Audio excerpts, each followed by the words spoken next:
তোমাকে ভুলে থাকবো কিভাবে? তোমাকে আজও বড্ড ভালোবাসি। প্রথম ভালোবাসার অনুভূতিটা আসলেই অন্যরকম। কেমন জানি অদ্ভুত অনুভূতি কাজ করে। ইচ্ছে করে সবটা সময় ধরে তার সামনে বসে থাকি, তার চোখের দিকে তাকিয়ে সারাটা বছর পার করে দিই। সম্পর্কের বয়স 4 বছর। এই 4টা বছর আমি আমার ভালোবাসার সম্পূর্ণটা তাকে দিয়েছি। তার সাথে প্রথম দেখা হয় আমার বন্ধুর বোনের বিয়েতে। সেই আমাকে প্রপোজ করে, কিন্তু আমি প্রেম ভালোবাসায় যেতে চাইনি, তাই আমি মানা করে দিই। কিন্তু তার পাগলামোর কাছে আমি হার মেনে যাই। এক সময় বাধ্য হয়ে তার ভালোবাসায় সাড়া দিই। সম্পর্কের প্রথম দিকে আমি ততটা সিরিয়াস ছিলাম না। আসলে আমি বুঝতাম না ভালোবাসা কি, কেমন হয় এর অনুভূতি। এই 4টা বছর আমার জীবনে একটা রঙিনময় অধ্যায় ছিল। হাজারো সুন্দর মুহূর্ত আমরা একসাথে বসে কাটিয়েছি। আমি একটু বেশি রাগী স্বভাবের ছেলে ছিলাম, কিন্তু সে যে কখন আমাকে ভালোবাসতে বাসতে শান্ত ছেলে করে দিল আমি নিজেই বুঝতে পারিনি।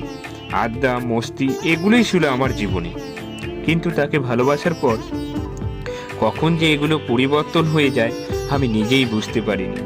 ও আমাকে সবসময় একটাই কথা বলতো, জানো, কেউ না সারা জীবন সবসময় পাশে থাকে না। আর আমি বলতাম, থাকার ইচ্ছে থাকলে মানুষ হাজার বিপদ পার করে ঠিকই পাশে থেকে যায়। তাকে নিয়ে যখন ঘুরতে যাই তখন সে একটা কথা বলছিল, আমি যদি কখনো হারিয়ে যাই তখন কি করবে? আমি না তখন কোনো উত্তরই দিতে পারিনি।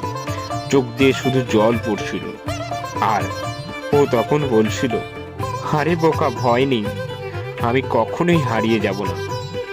রাত জেগে রাতের পর রাত কথা বলা, সম্পর্কের এই দিনগুলোর সারা জীবন মনে থেকে যায়।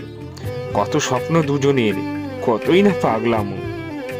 হ্যাঁ, বাইরে ঘুরতে যাওয়া, হাত ধরে হাঁটা, ফুচকা খাওয়া, এই অনুভূতিগুলো কখনই মুছে ফেলা সম্ভব না। এগুলো মনে থেকে যায় সারাটা জীবন। কেন জানি সময় বাড়ার সাথে সাথে আমি তার প্রতি অতিরিক্ত দুর্বল হতে থাকি। আস্তে আস্তে প্রিয় মানুষকে প্রচণ্ড পরিমাণে ভালোবাসতে শুরু করি। সম্পর্কটা এতটা সুন্দর ছিল যে কখনোই অবিশ্বাস নামক শব্দটা আমাদের মাঝে বাধা হয়ে দাঁড়ায়নি। দুজন দুজনকে পাগলের মতো ভালোবাসতাম। কোথায় বলে না, কারো যদি ছেড়ে যাওয়ার ইচ্ছা জন্মায় সে শুধু বাহানা খুঁজে বেড়ায় ছেড়ে যাওয়ার জন্য। আমার ক্ষেত্রেও এই একই পরিস্থিতি ঘটেছিল। সে সামান্য একটা বিষয় নিয়ে আমাদের এত সুন্দর সম্পর্ক শেষ করে দিল। আমি ওকে অনেকবার বুঝিয়েছি, কিন্তু ও শুনি নাই। আমি যখন বললাম তোমাকে ছাড়া ভালো থাকতে পারবো না, ও তখন বলল চেষ্টা করো ভালো থাকার। আজ আমার কাছে কিছুই করার নেই, আমি পারলাম না। ভালো থাকো তুমি।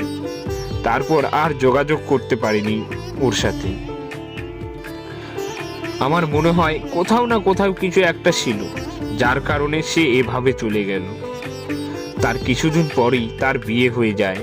সবটুকু তো আর জানি না, তবে এইটুকু শুনেছি ওর বাবা মা জোর করে ওকে বিয়ে দেয়।